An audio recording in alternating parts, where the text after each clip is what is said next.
Nevada, there you protect Arizona and Georgia. The Trump campaign lays out a path to the White House and says early voting is looking good for the GOP.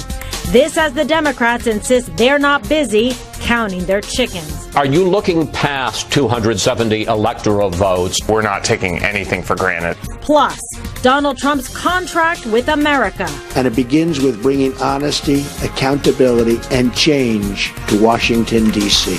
How realistic is his first 100 days pledge to voters? We have an all-star lineup on deck to break it down. Justice starts now. Breaking tonight, Donald Trump and Hillary Clinton wrap evening rallies in critical battleground states. Hello and welcome to Justice. I'm Kimberly Guilfoyle in for Judge Jeanine Pirro. Thanks for being with us tonight. Now, Mr. Trump speaking to a crowd in Naples, Florida, as most polls show him trailing in the all-important Sunshine State. At about the same time, Hillary Clinton rallied supporters in another key and close state, North Carolina. We have an all-star group of guests tonight standing by, including Donald Trump's son, Eric, Dr. Ben Carson, and Geraldo Rivera. But let's begin by hearing from the candidates. I stood next to Donald Trump in 3 debates for 4.5 hours. I think that proves I have the stamina to be president. Hillary Clinton's foreign policy has squandered trillions of American wealth overseas. Yet for all the money spent, all Clinton delivered was death, destruction, and terrorism all over the world. And joining me now, the Executive Vice President of the Trump Organization and the son of Donald J. Trump, Eric Trump. Eric, thanks for being with us tonight. I'm just fantastic. So your father's so busy. Every time I look up at the screen, he's in another state. He's working hard, campaigning. He's had a huge weekend for sure, especially with this contract for America. So he's in Florida now. This is a key, important state. It's integral to the success to take the Oval, to take the White House. How do you feel that you're doing there now, the momentum? Because he was there today hitting it hard. First of all, I love the man. I mean, the energy he has is unbelievable. I mean, he's got more energy than a person I know, including friends of mine my age. I mean, the guy's all over the place. He's in Florida, he's in North Carolina, he's in Ohio, he's in Las Vegas, and he's everywhere. I mean, he's just everywhere. The guy's incredible. But listen, I feel great. I feel really, really good about it. And I see it on the ground, right? I probably drove through Ohio. I probably did 500 miles in Ohio 2 days ago.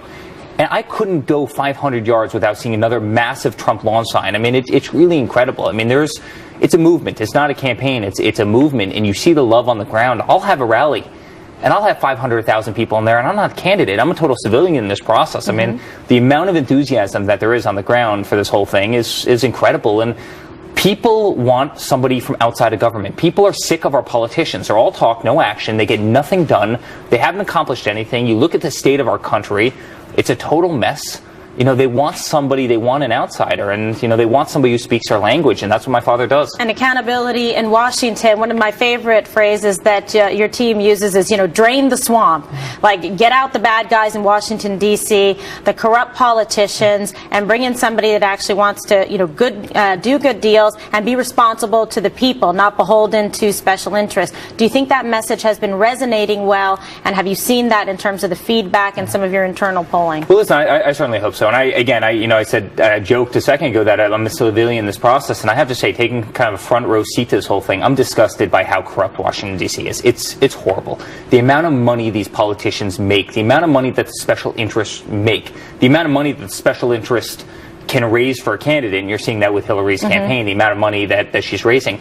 Why are they doing that? They're not doing that because they love a person's personality or that they're charming. They're doing that because they get things in return for it. And look at the problems we have as a nation, right? We have $20 trillion worth of debt. It's gone up $11 trillion under Obama, $20 trillion worth of debt. We have an educational system that's a total nightmare in this country. It's ranked 30th in the world. Reading comprehension is 34th. Math skills is 37th. We have a depleted military. Median income in this country hasn't gone up in 15 years. People are making less money today than they were 15 years ago. Obamacare is a total disaster. We've lost all of our manufacturing, 70,000 factories we've lost in the last 15 years from this nation. I mean, what are our politicians doing for us? I mean, what are they doing for us? They're impeding small businesses. They're not fixing any of the problems we have. They're spending trillions and trillions of dollars. I mean, we've spent $6 trillion in the Middle East fighting wars And every time you turn on the paper, you know, the news, look what's happening in Syria and Libya and Iraq and all these places. And exporting jobs and production and manufacturing and money essentially out of the country. But let's talk about this contract with America, your father that he made and gave a tremendous speech going over the things that he specified that he wants to do the first 100 days in office. You know, how much planning, thought went into that? Some people say, listen, it was fantastic. They love it. They've been dying to hear these type of things. They would have liked to have heard it sooner, earlier on in the campaign, sometime around September. What are your thoughts on it? Well, listen, first of all, I was so proud of him as a son watching that. I mean, I think he absolutely nailed it. He absolutely nailed it. And I love how we, quite frankly, started about anti-corruption measures. You know, we're going to make sure any person who is in the White House can never lobby on behalf of a foreign government, because you see the problems. I mean, you see this whole $12 million deal with Hillary, where, you know, foreign country, the head of Morocco, the king of Morocco is giving, you know, Hillary $12 million to come to a country. I mean, you see this dirty, dirty money. You see all the problems with these lobbyists. You see the corruption firsthand that's in Washington, D.C. And I love how he started there. But then his message is, you know, the all-American message that everybody wants. We want jobs in this country. Hillary campaigned in New York State for Senate on the promise that she was going to bring 200,000 jobs to upstate New York. She didn't bring a single job. In fact, by the time she got out of the Senate in New York State, upstate New York had lost an additional 8,000 jobs. Now she's going around saying that she's going to create 10 million new jobs. If she couldn't create a single job in New York, how is she going to create 10 million jobs for this country? So my father's going to get the strongest military that this country has ever seen. He's going to create jobs. He's going to bring back manufacturing. He's going to lower taxes for every single citizen of this country, because we're the highest taxed people in the world. He's going to fix Obamacare. I mean, premiums under Obamacare have gone crazy. He's going to fix that. He's going to stop drugs pouring over the border. He's going to take care of our immigration problem. He's going to appoint great conservative Supreme Court justices. I mean, he's going to actually do it. We've made those promises and specified these things, and you know, there's been some ups and downs in the campaign, but it seems that every time that there might be a problem or something that comes forward, he's able to bounce back. How do you feel right now tonight as we sit here with just a couple weeks left until the country decides? How do you feel your chances are, especially with some of the polls, some of the key battleground states that you guys are trailing? Well, listen, clearly I'm biased, right? I mean, I could never say I'm not biased, but I do feel tremendous love and tremendous energy, and something that has blown me away, meaning the enthusiasm on the ground is just incredible. And I'm not seeing it on the other side. I'm not seeing the enthusiasm on the other side. Every single day I hear from Democrats. You know, I've been a Democrat my entire life, and myself and my entire family is going to vote for your father. I hear from union members who come out and say, listen, we've been unions for a long time. We've never voted Republican.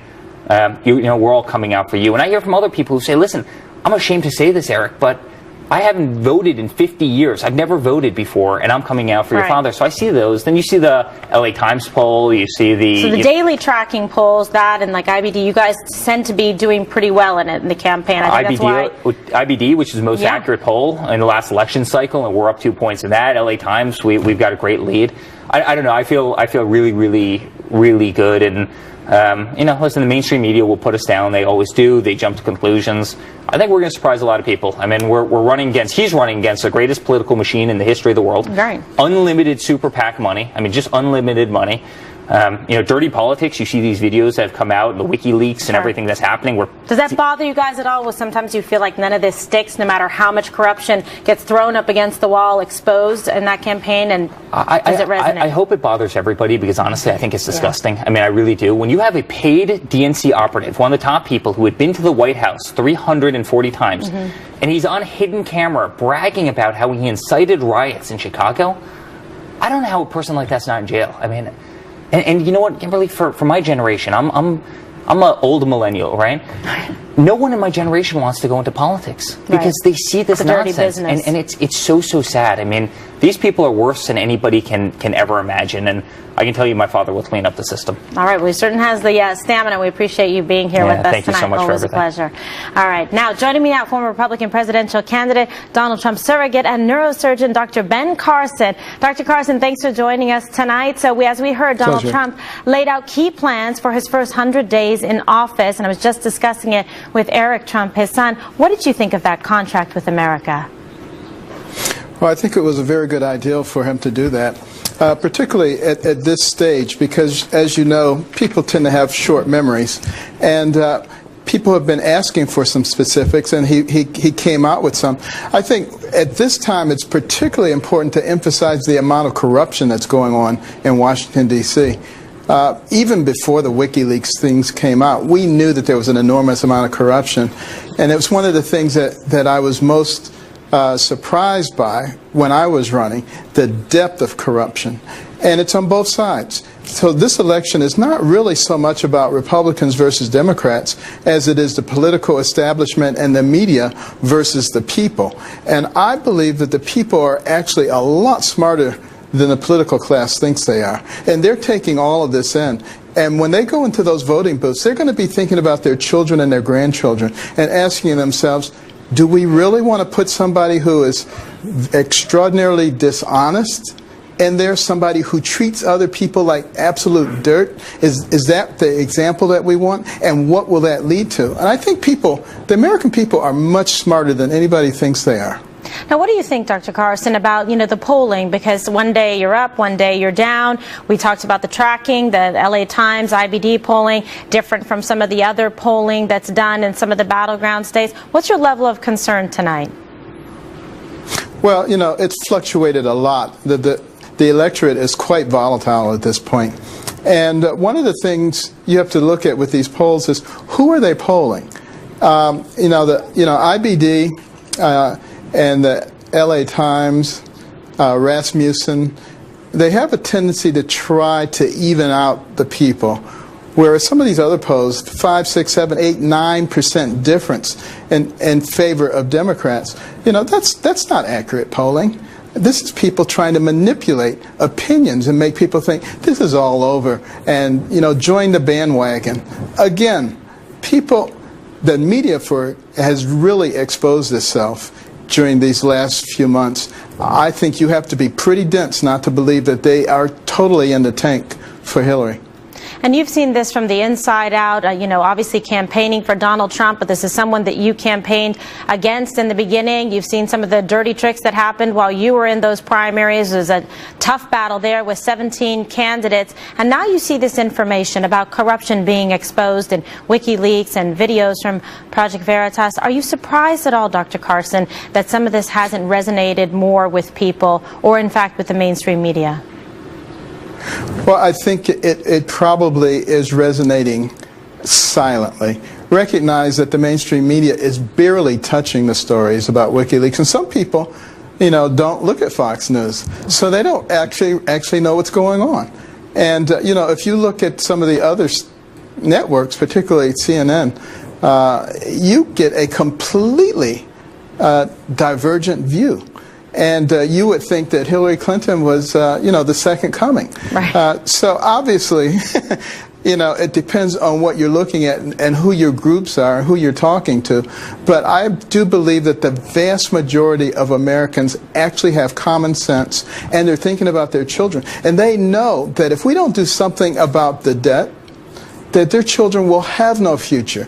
They know that if we don't do something about immigration, there won't be any identity in this country. And on it goes, dealing with terrorism, dealing with education, dealing with the prison system. You can't just go on talking about it like the traditional politicians have done. And Hillary Clinton is the epitome of traditional politicians. And she certainly had enough time to be able to do things and accomplish great things for the country, and that's an argument that your whole team has been making. Dr. Carson, it's always a pleasure to speak with you, and tonight was the same. Thank you so much. Thank you, Kimberly. And joining me now, my buddy, Fox News senior correspondent, the one, the only, Geraldo Rivera. So let's talk a little bit. There's a lot to go over tonight, but the contract with America, what were your thoughts about that? Because a lot of people said, wow, this is good stuff, like when Newt Gingrich did it, but why didn't it come sooner? Well, I think that timing is part of it. I also wish he didn't bring in the fact that he was going to sue the women who are allegedly lying about him and sexual assaults at the same venue. almost hallowed. It is obviously hallowed ground for America. I wish he didn't go there. But let me just say, just delivered it clean. And parenthetically, I agree totally with Eric, and so that family is so deeply impressive. They are the trust. That his father has the most indefatigable energy of any 70-year-old in the history of the planet. The way he just keeps on fighting, keeps on going. Really, despite the polls. And another parenthesis, the ABC poll that came out today was devastatingly bad for Mr. Trump. It shows him down 11+ points. Now, going to what Dr. Carson, another very impressive person, said, there is no doubt, but there is a skewing in the ABC poll. They do survey more Democrats than Republicans, so maybe the headline is not quite as alarming as it seems. What's the impact of that when people see that out there, and there's such a wide disparity in so many of these polls? It's tough to know what to think or to believe, and depending on which polls some of these networks want to put forward, you only hear about some of it. Well, I think that, for example, the ABC poll is seen by people who watch ABC, tens of millions of people, lots of people. Not so many people see Rasmussen or the other Reuters, IBD, even the LA Times, which is an enthusiasm poll, shows them tied. So I think he's in dire straits. Going back to the 100 points, he did things in today's speech that I think he should have done earlier. For example, talking about tax cuts and regulatory reform. That's what Republicans, that's what not just conservatives, but moderates want to hear. They want to hear about tax cuts. They want to hear about regulatory reform. He also talked about trade. He talked about, the need for school choice, some of the social issues that I thought were also powerful for the base. But I think that it is impossible to ignore the fact that the background noise for this part of the campaign, at least for 2 weeks out, has been and probably will continue to be the sex assaults and the character attacks on Donald Trump. And it really is a kind of election between who do you like, most least. I think Hillary Clinton is the second most unpopular politician in the country tonight, but Donald Trump is the most unpopular politician in the country tonight. Why aren't the other networks covering all the scandals, things coming forth from the WikiLeaks? Why did they give Bill Clinton, different treatment? And then now they're putting such focus and attention in terms of minutes devoted to the stories, really harboring on this as if there's some kind of vendetta or agenda against Trump and his supporters. When I see Donald Trump, this Energizer Bunny, I think that he wakes up every day knowing that 20 of the best investigative reporters in the country working for the Washington Post are assigned to find dirt on him every day.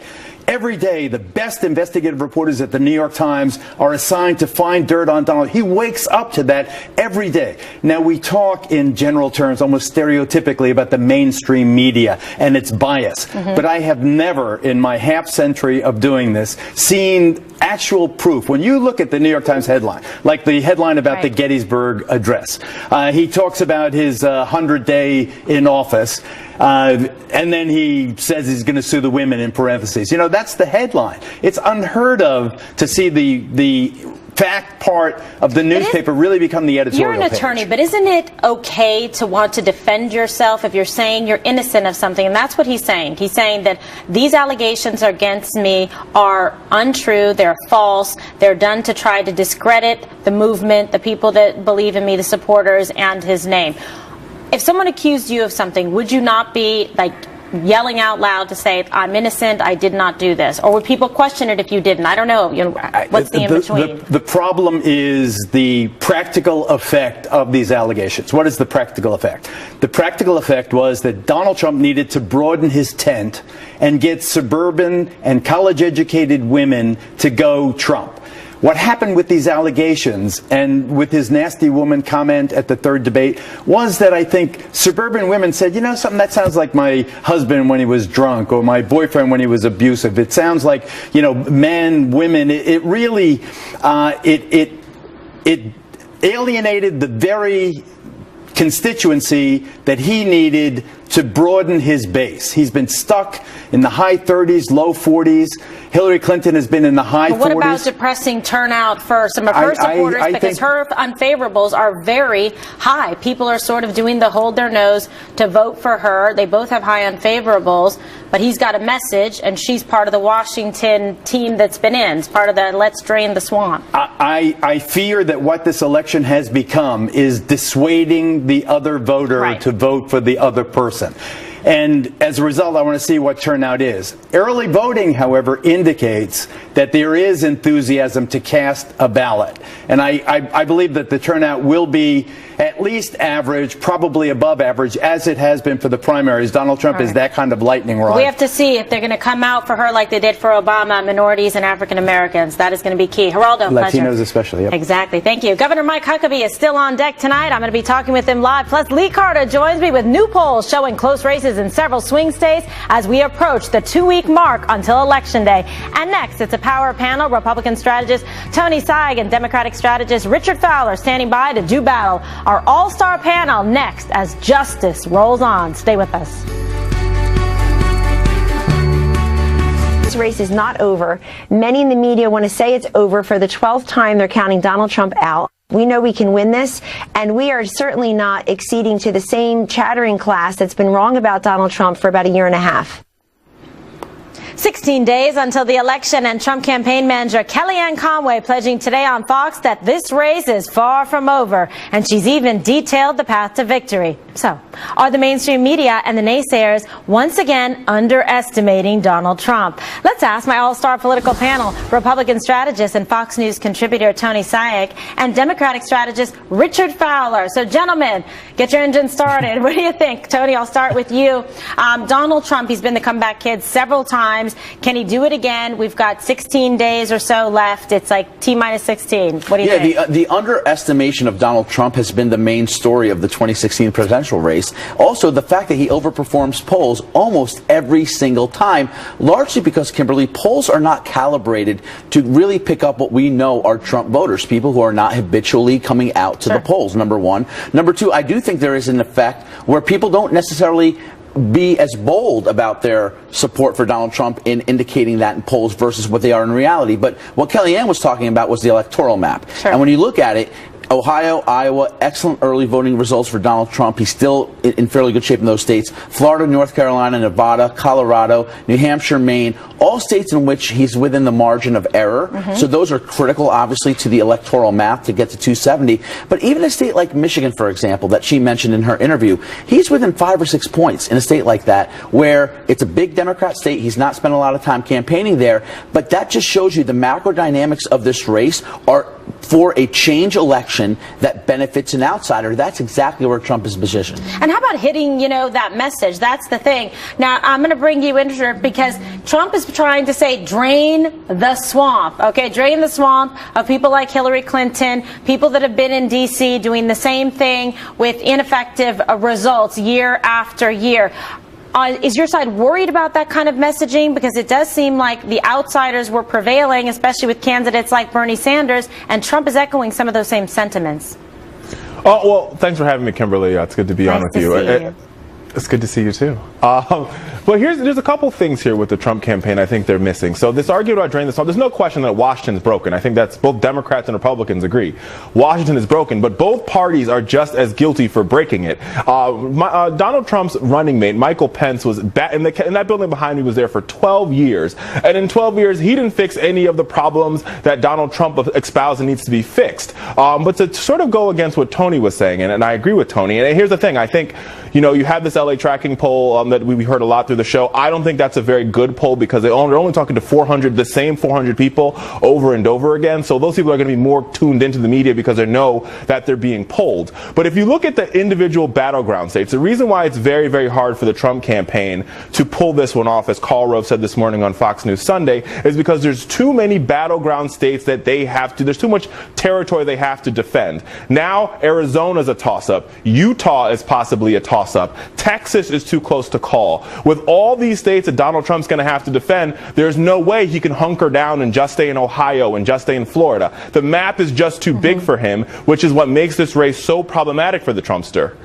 I would be delighted if Hillary Clinton spent the next 2 weeks going to Arizona and Texas and Georgia, states she's frankly not going to win. But she doesn't have to, Tony. Listen, and Richard, you're not wrong to suggest that clearly the map is broad for Donald Trump, but his power to get the attention, the fact that he doesn't need the resources she needs to even penetrate. She has spent $66 million in TV ads alone in September. She's still under 50% in every national poll, in every battleground state. That makes it fertile terrain for Donald Trump to really go in there and hone his message and pick up those type of votes, Richard. And the reality is, in the close of this campaign, and you're absolutely right when you say that this problem of the establishment is not just for Democrats, it's for Republicans too. But guess what Donald Trump has done? He's positioned himself very appropriately as the nonpartisan option to do reform, to change this entire system, and not be beholden to partisan special elite interests. Hold on. Don't get me wrong. Like I said, Washington's broken.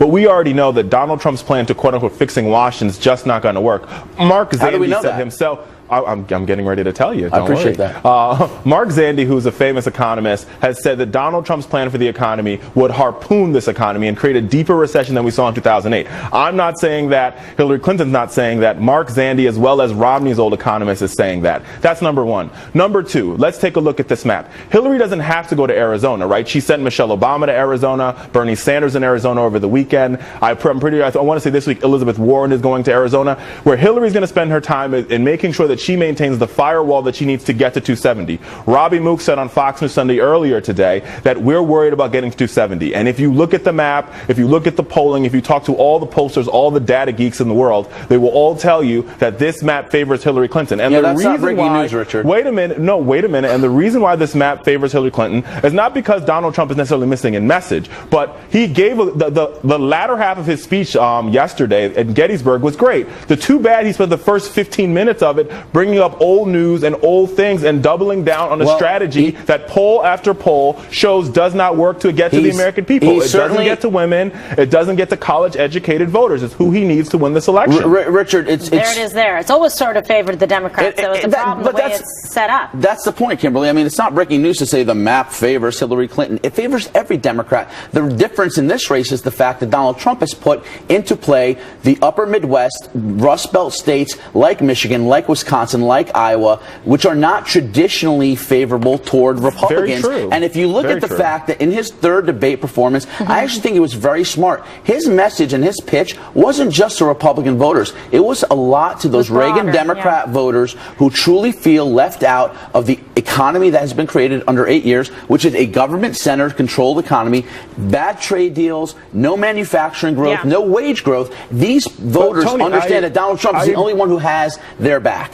No, I agree that we have the working families have been left out of this equation for far too long in Washington. But people just do not believe that Donald Trump is the candidate that's going to make that happen. And this is how you know this is a reality, Kimberly. Well, It's because you have to look at the down ballot races. You have to look at the down ballot races. So in a race like Kelly Ayotte's race in New Hampshire, where you would think she would win with flying colors, she was down 6. The Missouri, Roy Blunt is in a dead heat because Donald Trump is so toxic at the top. That it's seeping into the water. All right, boys.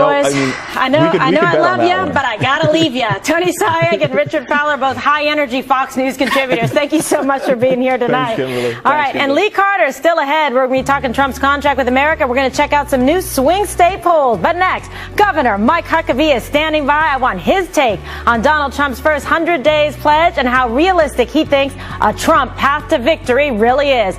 Don't go away. Welcome back to Justice. Donald Trump with a major policy speech this weekend talking about what he pledges to do in his first 100 days as president. My next guest knows what it takes not only to run a state, but also to run for president. Fox News contributor and former Arkansas governor Mike Huckabee joins me now from Florida. What a pleasure, Governor, to have you on. Thanks for being here tonight on Justice. Thank you. Glad to be here, Kimberly. So big speech. This is something I know that really resonated with people before when Newt Gingrich had done this type of thing with a contract with America. Powerful speech, hitting a lot of points, many of them the same points that you've made when you were running for president as well. How did you feel about it, and do you think it's going to work and connect with the people? Well, it was very substantive. And when he talks about things like term limits, I mean, that resonates with people. There are none of us who really believe that people going to Washington ought to make it a career. Washington has become the Roach Motel. People go in, but they never come out. And that's not the way the founders envisioned this country. When he talks about stopping this revolving door of going from government service into the big bucks of lobbying, again, people connect to that. They know that there are two sets of rules for the people in power and the people out here who are getting gut punched. So I think Donald Trump had a terrific message. I do think he made a tactical error by talking about the lawsuits, because that's all the press want to talk about, and they're missing a very, very powerful and substantive reform message that he presented at Gettysburg. Yeah, you know, it's an interesting point you bring up, you know, and a fair one, is that he's got this powerful message, this contract with America. You don't even want to give the mainstream media, the networks that have it in the bag for Hillary Clinton, a chance to pull a different lead out from that speech, and then instead go with more of this, oh, the accusers, and now Trump is going to sue them, because you want to focus on these incredible policy points, like you said, about term limits, accountability, hitting all those things about get rid of the corruption in Washington, that the system is rigged, and talk about jobs, and talk about how Obamacare doesn't work and how he's going to repeal it. The things that are actually a specific list that you know as a governor that people need to pay attention to, that would actually work and make a difference. Well, and he did do one thing right. I think that he just gave too many details. But if you give the press an option between a negative and a positive message, they're always going to take the negative message if you're a conservative. That's that's just a given. But the one thing he did do very well, when he said, look, they're coming after me, but I've got the resources to fight it. But most people in America don't have the resources to fight the government and the media. And that's who I've got to stand for. That was, to me, the highlight of the whole speech, even better than the reform messages. The only thing I wish he'd have done is simply say, as you know, there are a lot of people from the media and other places coming after me, and then go to that transitional message, because, boy, the power punch of just reminding people that he's fighting for them. And yes, he's got the resources that he can take on those, big entities. Yeah. But most Americans don't, and they're getting run over. And that's what they want to champion for them. And Donald Trump represents that. You know, Governor, it really is a biblical message, the David and Goliath, that he's willing to stand and fight against all of these interests that he united together. That makes sense to people. And they say, that's the person I want to be with, someone who's not afraid, yes, to stand up for themselves and to stand up for us, the American people, so this election isn't taken away. What is your message tonight to Donald Trump and to the campaign about what they need to do in these precious last 16 days? Close the deal. There's nobody better to do it than Donald Trump. Think about how many deals he has closed. Real estate deals by the thousands. And what did he do to close them? He reminded people of why they wanted to buy the property. So he didn't focus on anything that was negative. He focused on, you need this property. I've got a good price for this property. Donald Trump knows how to close it. And what he's got to do in these next few days is think of this as closing the deal, and do it like he's done it 1,000 times before, and he's done it successfully. He can do this. And Kimberly, I know that I'm kind of in a minority out here in the world of the media. I believe Donald Trump is still going to win.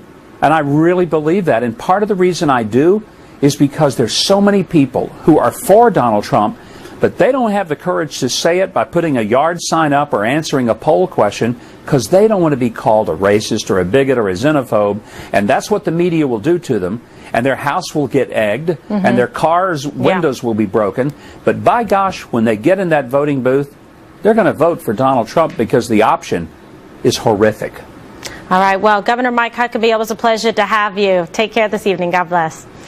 And next, Lee Carter joins me live here in New York as we take a closer look at the states that could decide this historic election. Just over 2 weeks away now. Justice is back in a moment. Battle for the swing states is heating up. Let's break it all down with pollster and political partner. Great, Kimberly, at Maslansky and Partners, Lee Carter. Okay, so a lot for us to go through tonight. Yes. So people are saying, hey, they're looking at certain polls, they're looking at ABC, they're seeing dire results if you're a Trump supporter. You know, the land of free and plenty if you're a Hillary Clinton supporter. How do you see it in terms of how people should view these polls, and what trends are you seeing now that are important to pay attention to? So I would say to everybody, drop the high and the low polls, ignore them because they're aberrations. What we're seeing right now, for the most part, is that there's about a 5-point gap. And I think that's good news for Trump supporters because he has outperformed telephone polls throughout the whole process by between 5 and 6 points. I would say we're really at a dead heat. So I would say we really need to look at Florida, Ohio, Pennsylvania. He's not doing very well in Pennsylvania. Florida, it doesn't look great, but he's still at a 3-point gap there. And I think he can take it. And there's a couple of reasons why. The polls that we're looking at right now, number one, are of likely voters. That means those are people who have voted before. We know that Donald Trump is bringing out record numbers of people who haven't voted in 12, 16, 20 years. We also see that there's a lot of people registering to vote for the first time, and that is going to break in favor of Donald Trump. And I also think that telephone polls don't play to Donald Trump at all. So why is that? I think it's because most people aren't having the same conversations they are out loud with strangers than they are at their table at home. I think people are there's almost been a shame to put on a Donald Trump supporter publicly, and so I think people are really having a hard time saying it out loud. And I also think there's a lot of people wrestling with a decision, quite frankly. I know in my family there's a lot of people who are traditional conservative Republicans, and they're saying he's not what I want, but I can't go the other way, so I'm wrestling with it. So we're still undecided, but at the end of the day, they're going to vote for Donald Trump. I think that the news is not dire, and I really think that people need to start looking at things differently. I still think there's hope. And I think that for everybody out there who wants Donald Trump to win, you need to share his message, because his message isn't getting out in the mainstream media. Yesterday, he delivered an amazing speech, a 100-day plan. It was exactly what people want to hear, and what everybody's talking about was the statement that he made about suing those women, rather than talking about what did he say he was going to do. He said he was going to do some very, very important things, and these are things that are important to most Americans. One, he said he's going to go down day one, and he's going to shake things up in Washington, D.C. He says it's corrupt down there, and he's going to fix it. People want to hear that message. Number two, he talked about national security. That is something that is so critical for folks. People are tired of hearing about terrorism and ISIS and all of these things. They want to feel safe in their neighborhoods and at home again. And he promised that. He also talked about his pledge to the American workers, to jobs and the economy. And those three messages are messages that need to get out and be repeated over and over again. And so as advocates for Donald Trump, people could be sharing those messages, and I think it's going to have a big, big impact, because most people and most voters that I've spoken to, even Hillary Clinton supporters, cannot tell you what she's going to do. And perhaps even they can't even say why they want to vote for her or support her. And you brought up something very interesting, because consistently throughout the primary and now this general election process, the exit polling that we saw, always it was Donald Trump very strong, stronger than Hillary Clinton on the economy, jobs, that people trusted him to do the job and get jobs going and get infrastructure back in business in the country. And so that's something I think that's important that people care about. And women care about. They want jobs, they want food on the table, and to take care of their families. Absolutely. And I think that when we're looking at and saying that women are just going to vote for Hillary Clinton because they're women and because of traditional women's issues, absolutely not. Women are most concerned about the economy, jobs, and national security, even more so than other. And I think they want to be safe here at home. And he wins on those messages when he stays on message. So he's got 16 days left. He needs to pound these messages, and he needs to stay focused and do what he's done before and come back. Well, let's see what happens. Lee Carter, always a pleasure. Thank you so much. And next, the historic event that is Hillary Clinton celebrating and has nothing to do with the election. Back in a moment. Stay with us.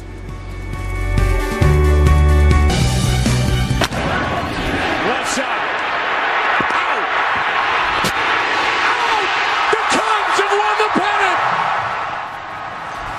History in the Windy City as the Chicago Cubs celebrate a World Series appearance for the first time since 1945. They haven't won it all since 1908. Well, it will be a fall classic for the ages. The Cubs' opponent, the Cleveland Indians, they haven't flown a World Championship flag since 1948. And, of course, we know who the Democratic presidential candidate for president is pulling for. Hillary Clinton is a huge Chicago native and a fan of the Cubs. A campaign aide tweeted this picture of her on her plane last night as the Cubs locked it up. So look at that face. Let's see what's going to happen there. That is it for us tonight. It sure has been a pleasure. Thanks so much for watching. And please don't forget to watch me tomorrow and the whole crew on the 5 p.m. Eastern. And we're going to have all the very latest news from the campaign trail. Have a great night from New York City.